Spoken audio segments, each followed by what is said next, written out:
Nouvelle session d'information sur Kinactu Télévision. Mesdames et messieurs, bienvenue à tous à la une de l'actualité. Révocation du directeur général de la SNEL par recommandation de l'Assemblée nationale pour incompétence et inefficacité dans la gestion. Report de réunion d'évaluation de l'EAC à Goma pour une date ultérieure. Le blocage proviendrait de Kigali pour une délocalisation. Une fois de plus, bienvenue à tous. Le chef de l'État Félix-Antoine Tshisekedi a dépêché une délégation ministérielle à Brazzaville pour s'enquérir de la situation des réfugiés congolais en provenance des Kwamout déplacés suite au conflit intercommunautaire entre Teke et Yaka. Ils se sont convenus avec les autorités brazzavilloises de procéder à l'identification de ces personnes. Jovine Binga. Ayant reçu le ministre de l'Intérieur de la République du Congo, porteur d'un message spécial du président Sassou Nguesso sur la situation de précarité dans laquelle vivent les Congolais de la RDC dans certains territoires du Congo-Brazzaville, le chef de l'État Félix Tshisekedi a dépêché à Brazzaville une délégation constituée de ministres des Actions humanitaires et Affaires sociales et le vice-ministre des Affaires étrangères pour s'enquérir de plus près de la situation de précarité dans laquelle vivent les Congolais en provenance de Kwamout fuyant les conflits communautaires entre Teke et Yaka dans la province de Mai-Ndombe.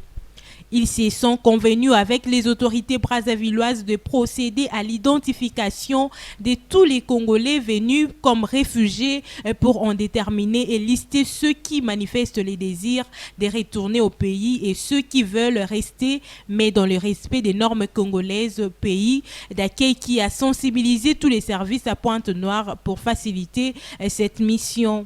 Notons que, de nos jours, la République du Congo héberge environ 5000 réfugiés congolais de la RDC qui ont fui les zones les plus difficiles, notamment Kwamout et Yumbi. Dans ce journal également, on aborde l'échange du Premier ministre Jean-Michel Sama Lukonde avec le caucus des élus nationaux membres de l'Union sacrée issus du Grand Katanga sur table de questions de développement socio-économique. Suivez. C'est un honneur que nous avons reçu, nous en tant que caucus des députés nationaux élus du Katanga, d'être reçus par le chef du gouvernement. Nous avons passé en revue les questions vitales qui concernent notre espace, notamment la question liée à la sécurité. Nous avons passé en revue les questions sociales, notamment sur la flambée des prix des denrées de première nécessité. Nous avons aussi passé en revue notre engagement en tant que membre de l'Union sacrée. Nous avons fait une sorte d'état des lieux depuis notre adhésion à l'Union sacrée, la marche de l'Union sacrée dans la province du Katanga. Et donc, nous avons réitéré notre engagement à œuvrer pour accompagner le président de la République, son Excellence Félix Antoine Tshisekedi, et de travailler pour sa réélection. Oui, nous avons eu des réponses claires et des réponses rassurantes, notamment sur la question de la sécurité de nos concitoyens au Katanga. Les dispositions sont prises pour que les criminels soient neutralisés et que les questions liées à la flambée des prix, les solutions sont en train d'être trouvées et je crois que notre gouvernement nous inspire confiance et nous croyons en ce gouvernement et nous comptons avoir ces résultats le plus vite possible. Et de l'autre côté, Yvette Kapinga, commissaire en charge du genre, développement humain et social de la CEAC, propose la mise en place des institutions communautaires de la sous-région comme la Cour de justice de la sous-région. Elle l'a fait savoir au sortir de l'audience que lui a accordé le vice-premier ministre en charge de l'intégration régionale, Antipas Mbusa Nyamwisi. Je suis, comme vous l'avez dit, commissaire en charge de la promotion du genre, développement humain et social à la CEAC. Je suis Mwana Mboka et en tant que Mwana Mboka, je voulais absolument venir présenter mes hommages à son Excellence le ministre d'État en charge de l'intégration régionale. Comme vous savez, ce ministère a pour privilège de couvrir toutes les organisations économiques régionales de la sous-région, notamment la CEAC. Donc il fallait absolument, étant de passage à Kinshasa, que je vienne me présenter auprès de mon autorité. Dans le cadre de ma venue, j'ai voulu aussi évoquer d'autres sujets importants avec son Excellence Monsieur le ministre d'État, notamment les grandes échéances. D'abord le bilan de la mandature qui s'est conclu il y a quelques mois du président Félix-Antoine Tshisekedi Tshilombo à la tête de la CEAC et qui a porté beaucoup de sujets, principalement sur la culture, l'éducation et la santé, et à travers laquelle nous avons pu lancer la formulation de plusieurs politiques sous-régionales. Mais comme vous le savez, cette présidence-là, cette mandature s'est transformée depuis le mois de février en un championnat sous-régional. Et donc dans le cadre de ce championnat, il convient d'organiser de grands rendez-vous aussi à Kinshasa et au-delà de Kinshasa, même dans d'autres espaces du pays. Et donc il fallait absolument programmer ces grandes activités. En plus de cela, nous avons abordé aussi d'autres questions qui peuvent être aussi de nature très importante et stratégique pour le pays. Le positionnement de la RDC quant à la poursuite de l'intégration sous-régionale et la mise en place d'institutions communautaires de la sous-région, notamment la mise en place d'une cour de justice pour la sous-région qui n'existe pas encore. On a trouvé vraiment une oreille très attentive auprès de son Excellence Monsieur le ministre d'État. Il peut compter sur nous et je sais que nous pourrons compter sur lui également, réciproquement, pour avoir un partenaire de taille qui pourra continuer à porter ce dossier de l'intégration sous-régionale. Autre chose, Fabrice Lusinde est suspendu de ses fonctions du directeur général de la Société nationale de l'électricité SA, selon un arrêté signé le mardi 18 avril dernier par la ministre d'État, ministre du portefeuille Adel Kainda, qui précise que sa décision fait suite à la recommandation de l'Assemblée nationale. Plus de détails dans ses commentaires. Le directeur général de la Société nationale d'électricité, SNEL en sigle, Fabrice Lusinde, a été suspendu le mardi 18 avril dernier par la ministre du portefeuille Adel Kainda. Cette dernière précise que sa décision fait suite à la recommandation de l'Assemblée nationale d'obtenir la révocation dans le 48 heures de Fabrice Lusinde pour cause d'incompétence et d'inefficacité dans la gestion de la société. À la suite de l'interpellation du député national Prosper Boukassa, la plénière a décidé par vote à main levée d'approuver 3 de 4 recommandations, dont la révocation du DG de la SNEL pour incompétence et manque de vision claire dans la gestion de l'entreprise. Par contre, la plénière s'est opposée à la recommandation relative à la reprise de fonctions des directeurs licenciés abusivement. Selon Prosper Boukassa, la plénière s'est appuyée sur les explications du DG de la SNEL qui a fait comprendre qu'ils sont en congé et que pour ceux qui étaient au cabinet de son prédécesseur, il a décidé de réduire le nombre. Rappelons par ailleurs que les recommandations de l'interpellateur étaient entre autres que le gouvernement mette un plan de redressement de la SNEL, qui paye toutes les créances à la SNEL, que tous les directeurs limogés sans respect de la loi soient repris sans délai, que l'Assemblée opte pour la révocation du DG de la SNEL dans les 48 heures. On parle du report de la rencontre de ministres de la Défense de la Communauté d'Afrique de l'Est qui est due à la situation sécuritaire en République démocratique du Congo du point de vue organisationnel de cet événement de haute portée sécuritaire du maintien de la paix dans la partie orientale du pays. Les détails avec Espoir Kinonvidi. À quelques heures de la tenue de la rencontre des ministres de la Défense des pays membres de la Communauté d'Afrique de l'Est et assis en sigle, prévu ce mercredi 19 avril dans la ville de Goma, est reporté. Ce report est dit à l'organisation de cette rencontre sous-régionale dont le Rwanda a refusé d'envoyer ses représentants à la dite réunion au Nord Kivu, province sous état de siège. L'équipe d'avance du gouvernement congolais, conduite par Madame la vice-ministre de la Défense, Sami Adoubango, pour les travaux et des retours à Kinshasa depuis le mardi dernier et en attendant la fixation d'une nouvelle date. Bien que ces reports, Kinshasa réitère les accusations contre le Rwanda dans les atrocités qui sévissent dans sa partie est sous couvert des rebelles du M23.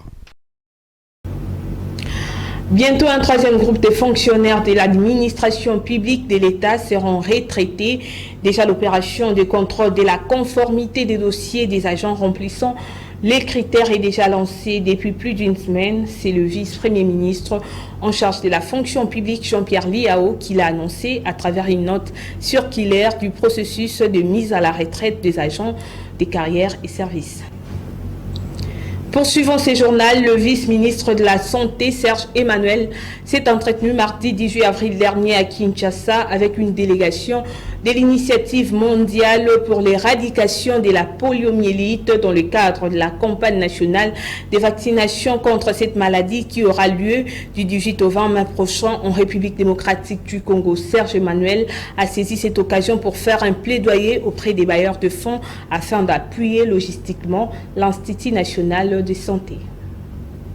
Déterminé à garantir une bonne prise en charge sanitaire à la population, le ministère de la Santé publique, Hygiène et Prévention lance une campagne de vaccination contre la poliomyélite du 18 au 20 mai prochain dans 20 provinces du pays où il y a résurgence.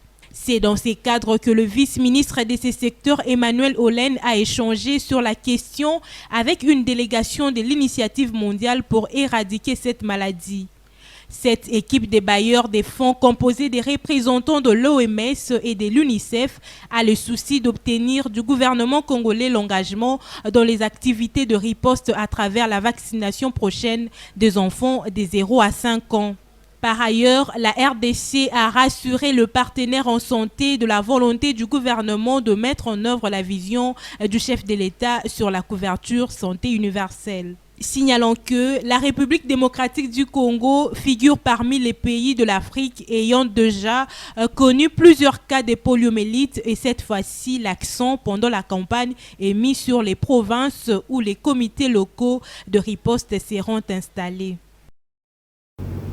Revenons sur les dossiers conflits frontaliers entre la République démocratique du Congo et le Rwanda. Quelle procédure juridique peut entamer la RDC pour résoudre ces problèmes? Suivez l'intervention de Maître Eli Beni. Je crois qu'on est en droit d'intenter une action contre le Rwanda au regard des méfaits, parce qu'ils ont tendance à vouloir dénaturer l'histoire de notre pays. Ils ont tendance à changer la mémoire collective de notre pays depuis nos ancêtres jusqu'à ce jour, parce que leur objectif c'est vouloir remplacer les autochtones par les Lotiques, les Tutsis, qu'ils tuent chaque jour ici, ils veulent remplacer les choses, changer, réécrire l'histoire. Mais nous sommes là déterminés, on ne va pas leur permettre de passer. Trop c'est trop. Donc je crois que les Congolais doivent s'élever comme un seul homme. Et je crois qu'une des solutions pour parer à cette situation, c'est d'abord que nos députés puissent voter cette proposition de loi Tchani et que le chef de l'État fasse tout pour que nous n'ayons aucune relation diplomatique avec ces bandits et ces criminels de grands chemins. Et je crois que ce sera justice. Un dernier mot par rapport à la loi Noël Tchani au Parlement. Qu'allez-vous dire aux élus du peuple? Aux élus du peuple, je leur dis que dans tout pays, les lois sont prises en tenant compte des réalités sociopolitiques, culturelles et même économiques qui traversent les pays. Et plus que jamais, vous êtes sans ignorer que ça fait 25 ans maintenant que le Rwanda et beaucoup d'étrangers qui sont sur notre sol tentent d'échanger l'histoire de notre pays. Ils nous ont infiltrés, ils sont en train de tuer et ils sont en train de vouloir prendre la place des Congolais. Et je crois que c'est vous face à l'histoire. Parlons société, des fortes pluies abattues dans la nuit du lundi 17 avril à mardi 18 avril dans les territoires d'Ouvira ont détruit plusieurs habitations dans cette partie de la République, causant plusieurs dégâts matériels. Gracien Kiumbo. Comme en avril 2020, de fortes pluies qui se sont abattues sur la ville la nuit du lundi à mardi 18 avril dernier ont détruit plusieurs habitations dans le bas-fond de Kilubula et Nyamianda, deux quartiers de la ville d'Ouvira, au sud Kivu, qui longe la rivière des Kilimabenge. Selon la mairie d'Ouvira, aucune perte en vie humaine n'a été enregistrée, mais plusieurs dizaines de maisons ont été inondées et de biens de ménage emportés. La nuit n'a pas été rose pour les habitants qui longent la rivière Kilimabenga. La plupart d'entre eux ont été alertés par des coups de feu de la police et des sifflets de jeunes vigiles pour quitter nuitement leurs habitations. Visiblement, les eaux boueuses de la rivière ont formé plusieurs méandres après avoir charrié tout sur leur passage, emportant même de grosses pierres avant de se jeter sur les lacs. Dans un autre registre, sachez que 300 wagons de produits agricoles pourrissent au Maniema, en territoire des Kassongo-Lunda, au village Samba, suite au manque de déplacement des locomotives de la Société nationale des chemins de fer du Congo. Une fois de plus, Gracien Kimbo. Au moins 30 wagons de produits agricoles pourrissent au village Samba, territoire des Kassongo, faute des locomotives de la Société nationale de chemin de fer du Congo. Ces produits, notamment le maïs, le manioc, les riz, le cacahuète et huile de palme, devraient être transportés vers Kalemi ou Tanganyika et Lubumbashi dans le Haut-Katanga par train. Le propriétaire de ces marchandises, venu des Kindu, déplorait le manque de wagons pour amener leurs marchandises jusqu'à la destination. Ces commerçants étaient bloqués pendant 3 à 4 mois à Samba. Ils s'inquiétaient sur le fait que toutes les locomotives qui passent à Samba transportaient toujours des cassitrites. Ces vendeurs ont plaidé auprès du gouvernement de façon que le directeur de la Société nationale de chemin de fer du Congo, de Kalemi, crée des conditions pour atténuer leurs souffrances en ce qui concerne le transport de marchandises.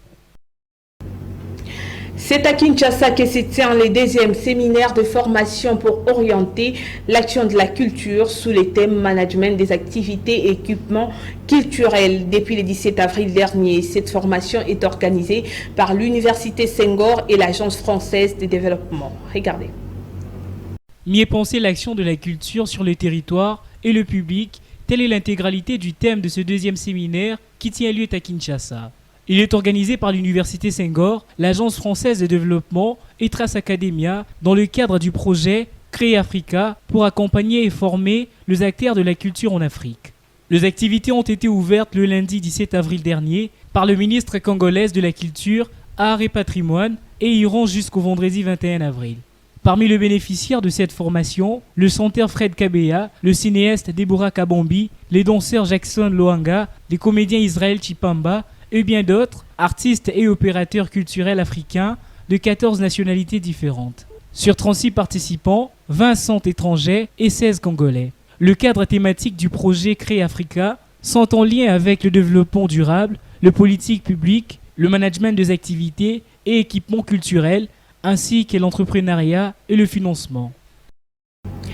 Bouclons cette édition par les valeurs nutritives. La partie comestible de la mangue contient des fibres dont la moitié sont des fibres solubles. Leur proportion tend à augmenter avec le mûrissement du fruit. Les fibres solubles contribuent à diminuer les risques de maladies cardiovasculaires grâce à leur capacité à réduire le cholestérol sanguin. Regardez. Parfumée et juteuse, la mangue est un fruit exotique gourmand qui a des vraies vertus santé. Elle est notamment riche en antioxydants, en fibres et en vitamine C. En jus, en salade, en plat principal, en dessert, la mangue se plie à toutes nos envies culinaires. Elle est aussi très intéressante pour la santé grâce aux nombreux nutriments qu'elle contient. Elle fait partie des aliments anti-fatigue. La mangue aide à réduire la fatigue et renforce le système immunitaire. Elle participe à la prévention contre le cancer. La mangue est riche en polyphénols, des substances antioxydants qui protègent les cellules du corps contre le dommage causé par les radicaux libres et diminue la croissance des cellules cancéreuses, notamment dans le cancer de la prostate. La mangue contient de fibres digestes, dont la pectine. Ces substances permettent de réduire le taux de mauvais cholestérol et il ne faut pas oublier la présence de potassium qui favorise le contrôle du rythme cardiaque et le maintien d'une pression artérielle normale. Ces fibres solubles limitent la constipation.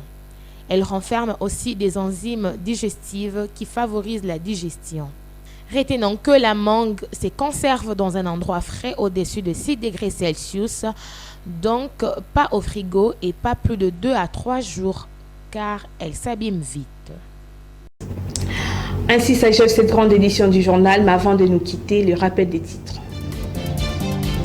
Révocation du directeur général de la SNEL par recommandation de l'Assemblée nationale pour incompétence et inefficacité dans la gestion. Report des réunions d'évaluation de l'EAC à Goma pour une date ultérieure. Le blocage proviendrait de Kigali pour une délocalisation. Merci de votre attention soutenue. Mesdames et messieurs, restez branchés sur KinActu Télévision. Je vous retrouve demain à la même heure avec le même plaisir. Au revoir.